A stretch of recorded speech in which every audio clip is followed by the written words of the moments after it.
Beautiful background vocals is one of the elements that make music sweet.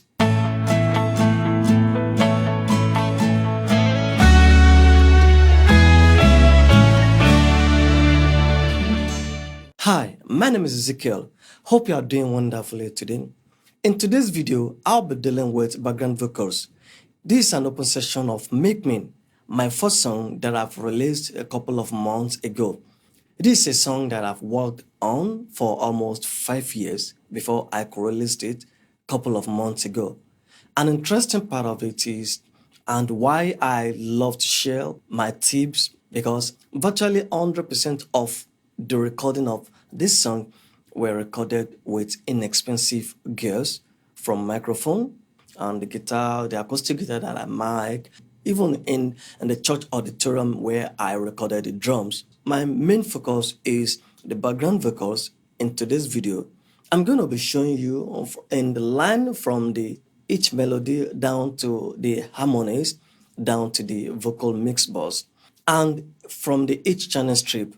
One thing about mixing vocals, or let me say one thing about mixing like a pro, generally speaking, is when you are dealing with each channel strip, besides the so-called nowadays, when you are mixing in the box, and because of the processor, the strength of the system, and you're able to group an entire vocals in a box, or the entire drums, or entire whatever in a box, and treat them. But the beautiful one is when you are treating each channel strip or each vocal or whatever you are doing is the best way for you to mix if you're not managing your processor, because you are mixing in the box. So the one of the beautiful one of this one is I'm able to treat each vocal because of the texture of each harmony, because if you are mixing everything in the bus, you won't be able to treat the vocal very well, and it's going to give you a huge headache sometimes, or in most cases, to finally mix the vocals. Because if you are treating the low part of the entire vocals, don't forget you are dealing with soprano or tenor that lack low frequency.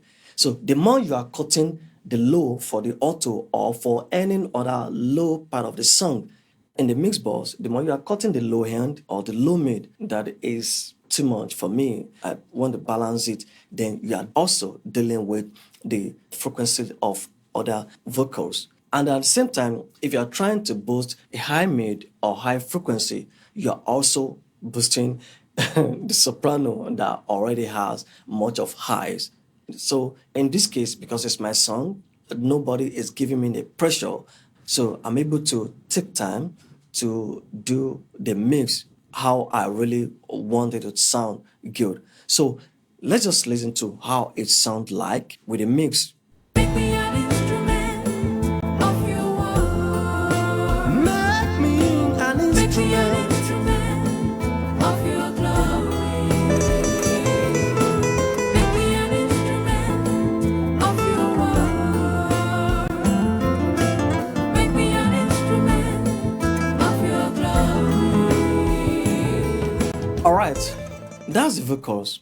I'm gonna turn off all the plugins on the vocal box. Then I'll open the background vocals where the mix that I've done on each channel strip, and after that I'm gonna turn them off. You'll listen to how it sounds like raw as I recorded the vocals. Make me an instrument of your word. Make me an instrument of your glory. Make me an instrument of your work. Make me an instrument of your glory. That's the vocal. So let's listen to it. I'm gonna turn off all the channel strip mix, so it's gonna be dry. You are gonna be listening to dry vocals now. Make me an instrument of your work. Make me an instrument of your glory. Make me an instrument of your work. Make me an instrument of your glory. Make me an instrument of your work. Make me an instrument of your glory. Now, one thing I'm gonna be doing now is I'm gonna open each vocal strip from the first one, the soprano. I'm gonna be showing you each plugins and you'll listen to how it sounds like. Make me an instrument of your work. Make me an instrument of your glory. Make me an instrument of your work. Make me an instrument of your glory. Make me an instrument of your work. Make me an instrument of your glory. Make me an instrument of your work. Make me an instrument of your glory. Firstly, on the compressor, I'm using the ratio, the compressor ratio is 8. Then the mix knob, I only need a slight compression on the vocal. So that's why I'm mixing up to 80%. My ratio is 8. My attack is 0.5 ms. My release time is around 600. So I'm having a slow release because I want it to give me a moderate compression on that. The input and output gain is in default. So depend on the amount of the signal that is coming into that. Because of the kind of compressor that I'm using, it adds more texture into my vocal. It adds more character and dynamic into my vocal. So let's go into the EQ. Let's see and listen to what the EQ is doing for me. Make me an instrument of your work. Make me an instrument of your glory. You heard the difference between when I turn it on and when I turn it off. So basically what I'm trying to do is to filter the vocal.